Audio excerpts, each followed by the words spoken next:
তাকিয়ে থাকতে থাকতে আমারও চোখ লেগে এসেছিল কখন। হঠাৎ আবার ভেঙে গেল। একপাশে পাহাড় আর রেল লাইন চোখে পড়ল। অ্যাটেন্ডেন্টকে জিজ্ঞেস করে জানলাম পাহাড়তলিতে পৌঁছেছে বাস। চট্টগ্রাম যেতে আর 1 ঘন্টাও লাগবে না। শহরে ঢুকলো বাস। কয়েক মিনিট পরই গন্তব্যে পৌঁছবে। আরেক দফা বক্তৃতা দিল অ্যাটেন্ডেন্ট। স্টপেজে থামলো বাস। তখনও বেশ রাত। কক্সবাজারের বাস ছাড়বে সকালে, দেরি আছে। অ্যাটেন্ডেন্ট কিশোরকে বলল, এখন নামাটা নিরাপদ না, ছিনতাইকারীর ভয় আছে। ভাবলাম বসেই যখন থাকতে হবে খানিকক্ষণ ঘুমিয়ে নেই। সকালবেলা বাস থেকে নেমে সিএনজি স্কুটারে করে গেলাম আরেক বাস স্টপেজে, যেখানে কক্সবাজারের বাস ছাড়ে। পাশেই রেস্টুরেন্ট।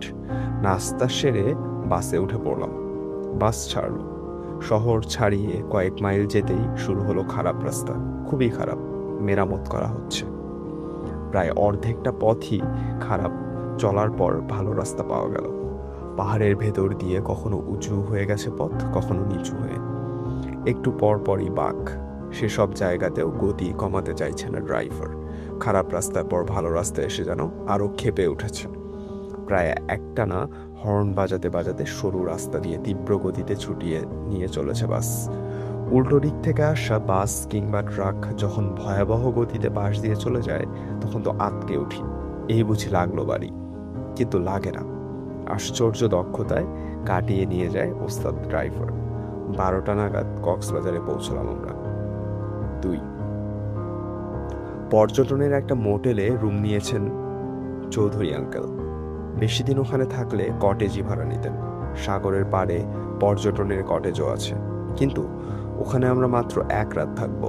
পরদিন সকালে রওনা হয়ে যাব আলীকদমের উদ্দেশ্যে। চট্টগ্রাম থেকে যে পথে আমরা এসেছি সেই পথ ধরেই ফিরে যেতে হবে। চকরিয়া থেকে আরেকটা রাস্তা চলে গেছে আলীকদমের দিকে। সেখান থেকে আরো 30 কিলোমিটার ভেতরে চলে গেছে একটা কাঁচা রাস্তা। সেই রাস্তা ধরে গেলে পড়বে একটা গ্রাম, অশোকতরু। পুলিশের চাকরি করার সময় কি একটা জরুরি তদন্তের কাজে এই গভীর পাহাড়ি অঞ্চলে যেতে হয়েছিল চৌধুরী আঙ্কেলকে। পাহাড়ের কোলে গ্রামটা দেখে ভারী পছন্দ হয়ে যায় তার। নামটাও সুন্দর।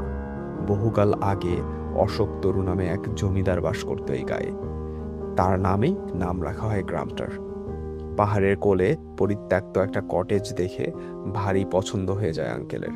জায়গাটা ছিল জমিদারের সম্পত্তি। তার বংশের কেউ আর তখন থাকে না সেখানে। কেউ চলে গেছে চিটাগাং, কেউ ঢাকায়। কটেজটার মালিককে খুঁজে খুঁজে বের করলেন আঙ্কেল। নামমাত্র দামে কিনে নিলেন ওটা, মাঝে মাঝে গিয়ে ছুটি কাটানোর জন্য। চাকরি জীবনে তো আর ব্যস্ততার জন্য যেতে পারেননি। এখন বড়জোর অন্তত 2-1 বার যান। কয়েকদিন থেকে শরীর মন ঝরঝরে করে ঢাকায় ফেরেন। একজন কেয়ারটেকার রেখে এসেছেন কটেজটা দেখাশোনা করার জন্য। লম্বা জার্নি করে এসেছি। নাদিরা আন্টি অর্থাৎ কিশোরের মামি তো আমাদের দেখি হা হা করে উঠলেন। 1 রাতের জার্নিতে শুকিয়ে এতটুকু হয়ে গেছে আমরা। তার তাগাদায় তাড়াতাড়ি গোসল করে খেয়ে নিলাম, তারপর বিছানা। বিকেল 4টায় উঠে চা খেয়ে কালুকে নিয়ে সৈকতে বেড়াতে গেলাম আমরা 3 বন্ধু। বঙ্গোপসাগরের সৈকত, পৃথিবীর বৃহত্তম সৈকত। দেখার ইচ্ছেটা অনেক দিনের, কিন্তু দেখে নিরাশই হলাম। এত নোংরা কেন? ঘোলা পানি, ভেজা সৈকত, কালির মতো কালো কালো কি যেন ছড়িয়ে আছে। রিক্সাওয়ালাকে জিজ্ঞেস করে জানা গেল পাহাড়ি ঢলে নাকি ময়লা পানি এনে ফেলে ওরকম নোংরা করে দিয়েছে সৈকতটাকে। এটা টুরিস্ট সিজন নয়, তাই লোকের ভিড় তেমন নেই। প্যান্ট গুটিয়ে হাঁটুর উপর তুলে নিয়ে নেমে গেলাম আমরা পানির কাছাকাছি। হাঁটতে লাগলাম। কালুর মহা আনন্দ। ভেজা বালিতে এখানে ওখানে পড়ে আছে তারা মাছ। জোয়ারের সময় পানিতে ভেসে এসেছিল আর যেতে পারেনি, আটকে গেছে। ওগুলোকে গিয়ে খোঁচাতে লাগলো সে। এক ধরনের ছোট ছোট কাকড়া গর্ত থেকে বেরিয়ে দৌড় দেয়। তাড়া করতে গেলে শুরুত করে লুকিয়ে পড়ে অন্য গর্তে। সেগুলোকে তাড়া করে ফিরতে লাগলো কুকুরটা। গর্তে ঢুকে গেলে নখ দিয়ে খুঁড়ে কাকড়া বের করার চেষ্টা করে দেখলো, একটাকেও পেল না। অবাক লাগলো আমারও। গিয়ে আমিও বের করার চেষ্টা চালালাম, পারলাম না। দেখাই পেলাম না। মনে হয় যেন বালিতে মিশে হারিয়ে যায়। আসলে দ্রুত গর্ত করে নেমে যায় আরো নিচে, সেজন্যই পাওয়া যায় না। ঝাঁকি জাল নিয়ে হাঁটু পানিতে দাঁড়িয়ে মাছ ধরছে জেলেরা। ছোট ছোট জাল পেতে গলদা চিংড়ির বাচ্চা ধরছে অনেক জেলে। শুধু এর উপর নির্ভর করেই বেঁচে আছে অনেক পরিবার। সূর্য ডুবল। লাল, হলুদ আর বেগুনি রঙে কিছুক্ষণ মাখামাখি হয়ে রইল পশ্চিমের আকাশটা। তারপর হঠাৎ করে মুছে গেল সব রং। মৃদু নিম্নচাপ চলছে বোধ হয়, প্রচুর বাতাস থাকলেও গরম লাগছে। ফুলে উঠতে লাগলো সাগর, ঢেউয়ের গর্জন বাড়ছে। সাগরটাকে প্রথম দেখায় কেমন একটা ধাক্কা খেয়েছিলাম, মনে হয়েছিল এই দেখতে এত দূর থেকে ছুটে এসেছি, সেটি আর এখন নেই, বরং ভালো লাগছে। অনেকেই বলে বঙ্গোপসাগরের সৈকতে বেশিক্ষণ থাকলে নাকি নেশা হয়ে যায়, আরও থাকতে ইচ্ছে করে, আসতে মন চায় না আর ওখান থেকে। মনে হতে লাগলো কথাটা বোধহয় সত্যি। চাঁদ নেই, কৃষ্ণপক্ষ উঠতে দেরি হবে। ঘন অন্ধকার নামলো সৈকতে, আকাশে বড় বড় তারা। আমরা যেখানে রয়েছি তার প্রায় 8 কিলোমিটার দূরে সাগরের পাড়ে এক সারি দোকান। চায়ের দোকান আছে 2-3টা, বাকিগুলোতে নানা রকম বাহারি জিনিস। তার মধ্যে ঝিনুকের তৈরি ঘর সাজানো জিনিসই বেশি। 8:30টার দিকে মোটেলে ফিরলাম আমরা। সকাল সকালই খেয়ে দিয়ে শুয়ে পড়লাম। পরদিন ভোরে উঠেই রওনা হতে আবার এক ঘুমে পার করে দিলাম রাতটা। পরদিন সকালে অশোকতরু রওনা হলাম আমরা। এবার আর বাসে করে নয়, আঙ্কেলের গাড়িতে। একটা টয়োটা মাইক্রোবাস নিয়ে এসেছেন তিনি। আমাদের সকলের জায়গা হয়ে আরো বেশি হয়ে গেল। বাসে আসার মজাটা টের পেয়েছে মুসা। ন্যাড়া আর বেলতলায় যেতে রাজি হলো না। রাস্তা মোটামুটি ভালো এদিকের। আলীকদম পৌঁছতে বেশি সময় লাগলো না। এরপর কাঁচা রাস্তায় পড়েই শুরু হলো যন্ত্রণা। শীতকালে এলে বোধহয় এতটা অসুবিধা হতো না, কিন্তু এখন মাঝে মাঝে বৃষ্টি হয়, ফলে রাস্তার অবস্থা কাহিল। সে পথ ধরেই ধুলো উড়িয়ে আর ঝাঁকুনি খেতে খেতে অশোকতরুতে এসে পৌঁছলাম আমরা। সত্যি পছন্দ করার মতো জায়গা বটে। আঙ্কেল শুধু শুধু মজে যাননি জায়গাটা দেখে। পাহাড় আর জঙ্গলের মধ্যে যে এসে ঢুকেছিলেন জমিদার অশোকতরু, তারও নিশ্চয়ই এই সৌন্দর্যটাই কারণ। পাহাড়ের পর পাহাড় উঠে গেছে এদিক ওদিক। ঢালের কোথাও ঘন বন, কোথাও হালকা ঝোপঝাড়। সরু একটা পাহাড়ি নদী দেখা গেল উপত্যকা ধরে বয়ে যেতে। অপূর্ব। কটেজটা ভেবেছিলাম পাকা বাড়ি হবে, তবে তা নয়। বাঁশ আর কাঠ দিয়ে তৈরি চমৎকার একটা বাড়ি। ওপরে খড়ের ছাউনি, নতুন রং করা হয়েছে। বাড়ির সামনে সুন্দর ছোট্ট একটা বাগান, রাশি রাশি ফুল ফুটে আছে। পাহাড়ের কোলে বাড়িটাকে ছবির মতো লাগছে দেখতে। আমরা আসছি এ খবর পেয়ে গেছে কেয়ারটেকার, তৈরি হয়ে আছে। গাড়ির সাড়া পেয়ে ছুটে এলো।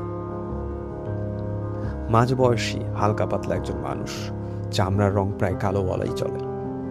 পান খাওয়া লাল, বড় বড় দাঁত, খোঁচা খোঁচা কিছু গোঁফ আর থুতনিতে কয়েক গোছা দাড়ি। নাম ছমির আলী। সবকিছু মিলিয়ে কুৎসিতের পর্যায়ে ফেলা চলে, কিন্তু সুন্দর ব্যবহারের কারণে আর কুৎসিত মনে হয় না। মুহূর্তে আপন করে নেয় মানুষকে। আমাদের 3জনের সঙ্গে এমন করে কথা বলতে লাগলো যেন তার কত কালের চেনা। কালুকেও অবহেলা করলো না। আমাদের যাতে কোনো অসুবিধা না হয় সব ব্যবস্থা করে রেখেছে ছমির আলী। আমরা হাত মুখ ধুয়ে এসে শুনলাম টেবিলে খাবার দেয়া হয়ে গেছে। খাবারের চেহারা আর গন্ধই বলে দিল চমৎকার রান্না। খেতে বসে গেলাম। সকালে পেট ভরে নাস্তা খেয়েছি, তবু মনে হচ্ছে কতকাল যেন খাইনি। মোচড় দিচ্ছে পেটের ভেতর। এখনকার আবহাওয়াই বোধহয় ওরকম, শরীর মন সব তাজা করে দেয়, খিদে বাড়ায়। খাওয়ার পর বিশ্রাম নিতে বেডরুমে ঢুকে গেলেন আঙ্কেল আন্টি। আমরা ঠিক করলাম ঘুরতে বেরোবো, অচেনা জায়গা। সাহায্য চাইলাম ছমির আলীর কাছে। ছমির আলীর চাচাতো ভাই আমির আলী, বয়সে অনেক ছোট, রিক্সা চালায়। তাকে ডেকে আনলো সে। আমাদের ভার তুলে দিল ভাইয়ের উপর। আমির আলী ঘুরিয়ে ঘুরিয়ে দেখাবে আমাদের এলাকাটা। এক রিক্সায় 3জন চাপলাম আমরা। কাঁচা রাস্তা ধরে চলল আমির আলী। পথ কোথাও উঁচু, কোথাও নিচু। যেখানে বেশি উঁচু, টেনে তুলতে কষ্ট হয়, সেসব জায়গায় রিক্সা থেকে নেমে গেলাম আমরা। পেছন থেকে ঠেলা দিয়ে তাকে সাহায্য করলাম। অন্য আরোহীরাও দেখলাম তাই করে। এ অঞ্চলে রিক্সা চালানো বেশ কঠিন, আর কোনো কাজ পায় না বলে পেটের দায় তবু চালায় এরা। রিক্সা তেমন জোরে চলে না, তবু খুব সহজেই সঙ্গে সঙ্গে আসতে পারছে কালু। গর্ত দেখলেই ছোক ছোক করছে, গিয়ে শুকছে নাক নামিয়ে।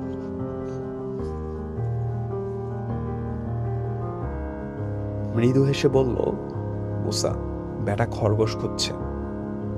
এখানে মনে হয় খরগোশ নেই, কিশোর বলল। একটা কেউ দেখিনি।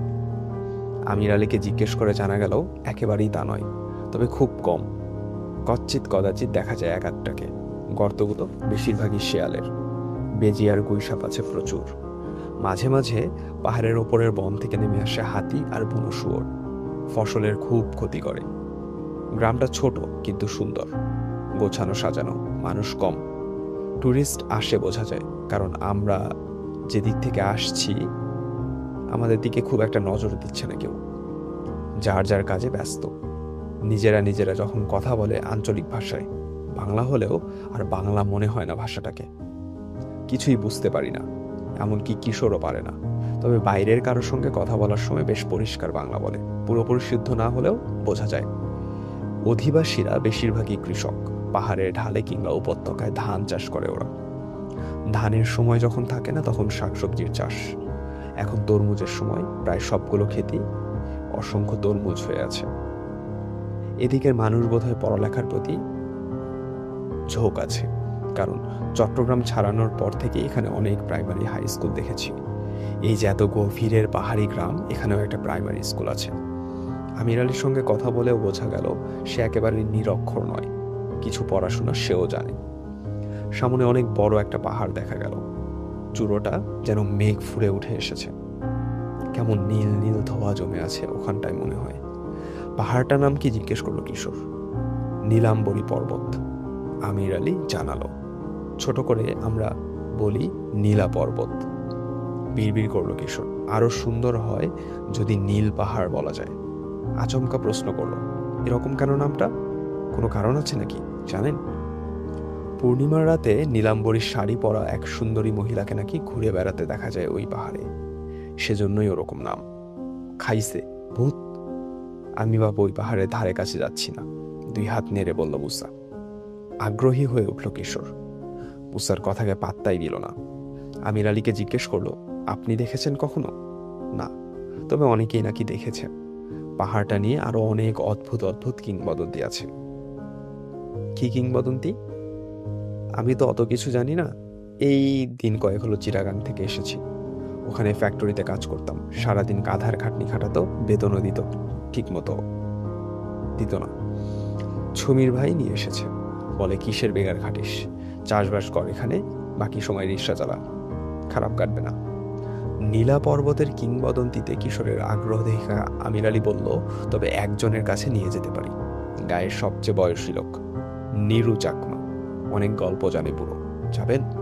এক্ষুনি।